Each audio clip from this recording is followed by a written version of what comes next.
ഇന്ന് ഞാൻ വന്നിരിക്കുന്നത് സൂപ്പർ ടേസ്റ്റി ആയിട്ടുള്ളൊരു കുഴിമന്തിയുടെ റെസിപ്പി ആയിട്ടാണ്. നിങ്ങൾ ആദ്യമായിട്ടാണ് കുഴിമന്തി ഉണ്ടാക്കുന്നതെങ്കിൽ തീർച്ചയായും ഈ ഒരു റെസിപ്പി ഫോളോ ചെയ്യുക. അപ്പോൾ ഈ ഒരു റെസിപ്പി ഫോളോ ചെയ്തിട്ടാണ് നിങ്ങൾ മന്തി തയ്യാറാക്കുന്നതെങ്കിൽ നിങ്ങൾക്ക് 100% ഉറപ്പായിട്ടും നല്ലൊരു മന്തി തന്നെ ഉണ്ടാക്കിയെടുക്കാൻ പറ്റും. അപ്പോൾ നമുക്ക് വീഡിയോയിലോട്ട് പോകാം. അപ്പോൾ അതിന് മുന്നായിട്ട് നിങ്ങൾ ഇതുവരെ എൻ്റെ ചാനൽ സബ്സ്ക്രൈബ് ചെയ്തിട്ടില്ലെങ്കിൽ ആ സബ്സ്ക്രൈബ് ബട്ടൺ ഒന്ന് പ്രസ് ചെയ്യുക കേട്ടോ. ഇപ്പോൾ ബെല്ലൈക്കണും കൂടെ കാണും, അതും കൂടെ ഒന്ന് പ്രസ് ചെയ്യുക. അപ്പോൾ ഇതാ മന്തി തയ്യാറാക്കാൻ വേണ്ടിയിട്ട് ഞാനിവിടെ 1 കിലോ ചിക്കനാണ് എടുത്തിട്ടുള്ളത്. ബിരിയാണിക്കൊക്കെ കട്ട് ചെയ്യുന്ന പോലെ വലിയ പീസാക്കിയിട്ടാണ് കട്ട് ചെയ്തിട്ടുള്ളത്. അപ്പോൾ അത് ഇതേപോലെ ഫോർക്ക് വെച്ച് എല്ലായിടത്തും ഇതേപോലെ ഒന്ന് കുത്തിയിട്ട് കൊടുക്കുക. അപ്പോൾ നമുക്ക് മസാലയൊക്കെ ഇതിൻ്റെ ഉള്ളിലോട്ട് നന്നായി പിടിക്കാൻ വേണ്ടിയിട്ടാണ്. ഇനി നമ്മൾ പാകം ചെയ്യാൻ പോകുന്ന പാത്രത്തിൽ അടിയിലോട്ടായിട്ട് ഈ ചിക്കൻ വെച്ച് കൊടുക്കുക. അതിലോട്ട് 1 ടീസ്പൂൺ കുരുമുളക് പൊടിയും 1/2 ടീസ്പൂൺ ജീരകം പൊടിച്ചതും കൂടാണ് ചേർത്ത് കൊടുക്കുന്നത്. ഇപ്പോൾ ചെറിയ ജീരകമാണ്, അപ്പോൾ പൊടിച്ചതില്ലെങ്കിൽ സാധാ ചെറിയ ജീരകം 1/2 ടീസ്പൂൺ ഇട്ട് കൊടുത്താൽ മതി. പിന്നെ 1/2 ടീസ്പൂൺ ഗരം മസാലയും പിന്നെ ചേർക്കാൻ പോകുന്നത് 2 മാഗി ക്യൂബാണ്. അപ്പോൾ ഇതേപോലുള്ള ഒരു പാക്കറ്റിലാണ് ഈ 2 കട്ട മാഗി ക്യൂബ് ഉള്ളത്. അപ്പോൾ അതും കൂടെ ഇതിലോട്ടൊന്ന് പൊടിച്ചിട്ടൊന്ന് ചേർത്ത് കൊടുക്കാം. അപ്പോൾ 1 കിലോ ചിക്കന് 2 മാഗി ക്യൂബ് തന്നെ എടുക്കണം, എന്നാലാണ് നമുക്ക് കറക്റ്റ് ടേസ്റ്റ് കിട്ടുള്ളൂ.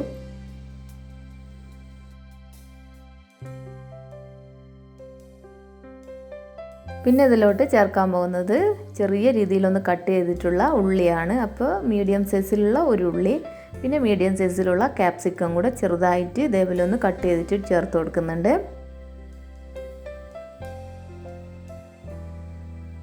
പിന്നെ ഇതിലോട്ട് ചേർക്കാൻ പോകുന്നത് ഒരു പിടി മല്ലിയിലയാണ്.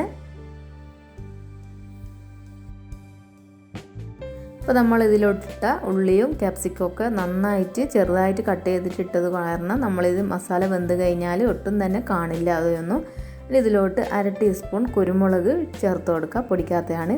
പിന്നെ 1 ടീസ്പൂൺ വിനാഗിരി, അല്ലെങ്കിൽ 1/2 മുറി ചെറുനാരങ്ങ പിഴിഞ്ഞാലും മതി. പിന്നെ വേണമെങ്കിൽ കളറും കൂടെ ചേർത്ത് കൊടുക്കുക. ഞാനിപ്പോൾ ഒന്ന് ഫോട്ടോ ഒക്കെ എടുക്കുന്ന കാരണം ഇച്ചിരി ഇട്ടുമെന്ന് മാത്രം, അല്ലെങ്കിൽ വീട്ടിൽ ചെയ്യുകയാണെങ്കിൽ ഇടേണ്ടിയൊന്നും ആവശ്യമില്ല. പിന്നെ ഇതിലോട്ട് ചേർക്കാൻ പോകുന്നത് 1/2 കപ്പ് സൺഫ്ലവർ ഓയിലാണ്. അപ്പോൾ അതും കൂടെ ചേർത്ത് കൊടുത്ത് കൈകൊണ്ട് നന്നായിട്ട് തന്നെ കുഴച്ചെടുക്കാം. നന്നായിട്ട് നമ്മൾ മിക്സ് ചെയ്തതിന് ശേഷം മാഗി ക്യൂബ് ഇതേപോലെ അവിടെ എവിടെയായിട്ട് കട്ട പിടിച്ചിട്ടുണ്ടാവും. അപ്പോൾ അതൊക്കെ ഒന്നും കൂടെ ഒന്ന് കൈകൊണ്ട് പൊട്ടിച്ചെടുത്ത് വീണ്ടും ഒന്ന് മസാല ഒന്ന് പെരുക്കിയെടുക്കണം. എന്നിട്ട് വേണമെങ്കിൽ കുറച്ച് ഉപ്പൊക്കെ ചേർത്ത് കൊടുക്കാം. അപ്പോൾ ഞാനിവിടെ 1/4 ടീസ്പൂൺ ഉപ്പും കൂടെ ചേർത്ത് കൊടുത്തിട്ടുണ്ട്. ഇനി നമ്മൾ ഈ ഒരു പാത്രം അടച്ച് വെച്ച് ഒരു 10 മിനിറ്റോളം ഒന്ന് റെസ്റ്റ് ചെയ്യാൻ വെക്കുന്നുണ്ട്. അതിനുശേഷം അടുപ്പിലോട്ട് മാറ്റാം. എന്നിട്ടൊരു മീഡിയം ഫ്ലെയിമിൽ വെച്ചിട്ട് ഇതൊന്ന് തീ ഓണാക്കി കൊടുക്കാം. ആ ഒരു സമയം കൊണ്ട് നമുക്ക് അരി കഴുകാൻ വേണ്ടിയിട്ട് എടുക്കണം. അപ്പോൾ ഞാനിവിടെ 1 കിലോ മന്തി റൈസാണ് എടുത്തിട്ടുള്ളത്. നമ്മൾ സാധാരണ പുഴുക്കൽ അരി പോലെ കാണാനുണ്ടാവുക. ഇനിയിപ്പോൾ ഇതൊന്ന് നന്നായിട്ട് കഴുകിയെടുക്കാം. കടകളിൽ നിന്ന് മന്തി റൈസ് എന്ന് പറഞ്ഞാൽ ഈ ഒരു ടൈപ്പ് അരി നമുക്ക് കിട്ടുന്നതാണ്. ഇതിന് നന്നായിട്ട് കഴുകിയെടുത്ത് കുറച്ച് വെള്ളവും കൂടെ വെച്ചിട്ട് ഇതൊന്ന് വെക്കുന്നുണ്ട്. അപ്പോൾ കുറേ ടൈമൊന്നും കുതിർക്കാൻ വെക്കുന്നില്ല. നമ്മളിതൊന്ന് തിളപ്പിച്ചെടുക്കുന്ന ആ ഒരു വെള്ളം തിളക്കുന്ന സമയം മാത്രമാണ് നമ്മൾ അതിലോട്ട് അരി കുതിർത്ത് വെക്കുന്നുള്ളൂ. അപ്പോൾ ഇതാ ഞാൻ വേറൊരു പാത്രത്തിലോട്ട് വെള്ളം വെച്ചിട്ടുണ്ട്. അപ്പോൾ ഈ വെള്ളത്തിന് കണക്കൊന്നുമില്ല. ഇത് നന്നായിട്ട് വെന്തിട്ട് നമ്മൾ ഊറ്റിയെടുക്കുന്നതാണ്. അപ്പോൾ ഈ ഒരു വെള്ളം ചൂടാകുന്ന സമയത്തോട്ട് നമുക്കതിൽ പാകത്തിനുള്ള ഉപ്പ് ചേർത്ത് കൊടുക്കാം. പിന്നെ കറുപ്പ, അതേപോലെ ഗ്രാമ്പൂ, അതേപോലെ 4 ഏലക്കായും കൂടെ ചേർത്ത് കൊടുത്തിട്ടുണ്ട്. 3-4 ഏലക്കായ ചേർത്ത് കൊടുക്കുക. പിന്നെ 1 ടീസ്പൂൺ ഓയിലും പിന്നെ ഇതേപോലുള്ള ഡ്രൈഡ് ലെമൺ ഉണ്ടെങ്കിൽ അതും കൂടെ ചേർത്ത് കൊടുക്കുക. അതിനുശേഷം നന്നായി മിക്സ് ചെയ്തിട്ട് ഉപ്പ് വേണമെങ്കിൽ വീണ്ടും ഉപ്പ് ചേർത്ത് കൊടുക്കുക. അപ്പോൾ ഇത് നമ്മളെ വെള്ളം നന്നായിട്ടൊന്ന് തിളച്ച് വരുന്നുണ്ട്. ഇനി നമ്മൾ കഴുകി വെച്ചിരിക്കുന്ന ആ അരി എടുത്തിട്ട് ഇതിലോട്ട് ചേർത്ത് കൊടുക്കുക. അപ്പോൾ നമ്മൾ കുറേ ടൈമൊന്നും കുതിർത്ത് വെച്ചിട്ടില്ല. നമ്മൾ ഈ വെള്ളം തിളക്കുന്ന ആ ഒരു സമയം മാത്രമാണ് നമ്മൾ അരി കുതിർത്ത് വെച്ചത്. അപ്പോൾ ഇത് ഇവിടുന്ന് തിളച്ച് പോവട്ടെ. ആ ഒരു സമയം നമുക്ക് മസാല നോക്കാം. അപ്പോഴേക്ക് നമ്മളെ ചിക്കൻ ഒരു ഭാഗം നന്നായിട്ട് തന്നെ വെന്ത് വന്നിട്ടുണ്ട്. ഇനി ഇതൊന്ന് ഇതേപോലെ ഒന്ന് തിരിച്ചിട്ട് കൊടുക്കുക. അപ്പോൾ എല്ലാ ചിക്കനും ഇതേപോലെ ഒന്ന് തിരിച്ചിട്ട് കൊടുക്കുക. അപ്പോൾ ഇതിൽ നന്നായിട്ട് തന്നെ ചിക്കൻ നിന്ന് ഇറങ്ങി വന്ന വെള്ളവും അതേപോലെ ഓയിലും ഉണ്ട്. അതാണ് ഇത്രയും കാണുന്നത്. നമുക്ക് ആ ഭാഗം കൂടെ ഒന്ന് വേവാൻ വേണ്ടിയിട്ട് വെക്കാം. ആ ഒരു സമയം കൊണ്ട് തന്നെ നമ്മളെ ചോറും ഇതിവിടെ വെന്ത് വന്നിട്ടുണ്ട്. അപ്പം ചോറ് ഫുള്ളായിട്ട് വേവേണ്ട ആവശ്യമില്ല, ഒരു 1/4 ഭാഗം വെന്ത് കഴിഞ്ഞാൽ മതി. അപ്പോൾ ബാക്കി നമ്മൾ ചിക്കനിലോട്ട് വീണ്ടും ഇട്ടിട്ട് വേവിക്കുന്നുണ്ട്. അപ്പോൾ ആ ഒരു സമയത്ത് വെന്തോളും. അപ്പോൾ ഇതിവിടെ ആയിട്ടുണ്ട്. നമുക്കിതൊരു അരിപ്പയിലോട്ട് മാറ്റണം. എന്നിട്ട് ഇതിൻ്റെ വെള്ളമൊക്കെ മുഴുവനായിട്ട് ഊറ്റിയെടുക്കണം.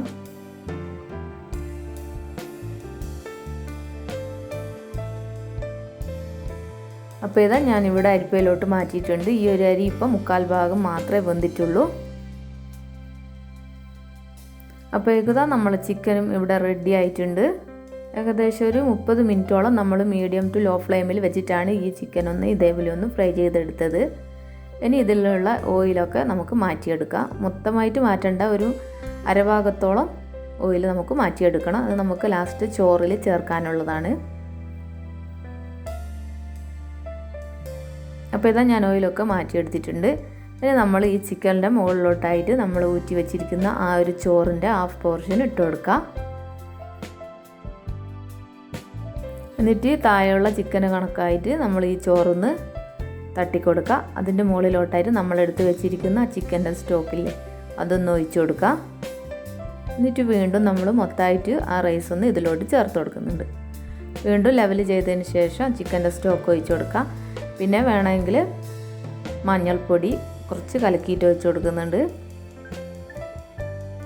പിന്നെ നമ്മൾ ചോറ് വേവിക്കാൻ വെച്ചിരിക്കുന്ന ആ ഡ്രൈഡ് ലെമണും കൂടെ ഇതിലോട്ട് ചേർത്ത് കൊടുക്കുന്നുണ്ട്. പിന്നെ ചുറ്റും ഇതേപോലെ പച്ചമുളകും കൂടെ കുത്തി വെച്ച് കൊടുക്കുന്നുണ്ട്. വേണമെങ്കിൽ റെഡ് കളറും കൂടെ ചേർത്ത് കൊടുക്കുക. ഇതൊക്കെ ഓപ്ഷനിലാണ്. പിന്നെ നമ്മൾ ചെയ്യാൻ പോകുന്നത് ഇതേപോലുള്ളൊരു പാത്രത്തിൽ കനൽ, നമ്മൾ തീക്കനൽ വെച്ചാൽ ചാർക്കോൾ കത്തിച്ച് വെച്ചാലും മതി. ഇത് വെച്ച് കൊടുത്തതിന് ശേഷം ഒരു ടീസ്പൂണോളം ഓയിലും കൂടെ ഒഴിച്ചു കൊടുക്കുക. അപ്പോൾ നന്നായിട്ട് ഇതേപോലെ പുക വരും. ആ ഒരു സമയത്ത് നമ്മളിതൊന്ന് അടച്ചു കൊടുക്കുക. അപ്പോൾ ഇതേപോലുള്ള പാത്രമാണെങ്കിൽ ഹോൾസൊക്കെ ഒന്ന് അടച്ചിട്ട് വെക്കുക. അപ്പോൾ ഇതിൻ്റെ ഒരു പുകമണവും കൂടി വരുമ്പോഴാണ് മന്തി നല്ലൊരു ടേസ്റ്റി ആയിട്ട് വരുന്നത്. അപ്പോൾ ഇതാ 30 മിനിറ്റ് മീഡിയം ടു ലോ ഫ്ലെയിമിലാണ് ഞാൻ വെച്ചിട്ടുള്ളത്. അപ്പോൾ അതിന് ശേഷമാണ് ഞാനിപ്പോൾ ഇത് തുറന്നെടുത്തത്. നമ്മളെ മന്തി ഇവിടെ റെഡി ആയിട്ടുണ്ട്. നല്ല മണമൊക്കെ വരും ഈ ഒരു സമയത്ത്. അപ്പോൾ ഈ ഒരു ചാർക്കോൾ അങ്ങ് മാറ്റിയെടുക്കുക നമുക്ക്. അതേപോലെ നമ്മൾ കുത്തി വെച്ചിരിക്കുന്ന ഈ പച്ചമുളകൊക്കെ ഒന്ന് മാറ്റിയെടുക്കുന്നുണ്ട്. അതിനുശേഷം നമുക്ക് ഈ ചോറ് ഒരു സൈഡിലോട്ടാക്കി മാറ്റിയിട്ട് നമുക്കിതിൻ്റെ അടിയിലുള്ള ചിക്കൻ ഒന്ന് മാറ്റിയെടുക്കണം. അല്ലെങ്കിൽ നമ്മൾ മൊത്തമായിട്ട് എടുക്കുമ്പോൾ ആ വെന്ത് ഉടഞ്ഞു പോകും. നന്നായിട്ട് വെന്ത ചിക്കനാണ്. അപ്പോൾ ഇതൊന്ന് മാറ്റിയെടുക്കുന്നുണ്ട് ചിക്കൻ മൊത്തമായിട്ട്.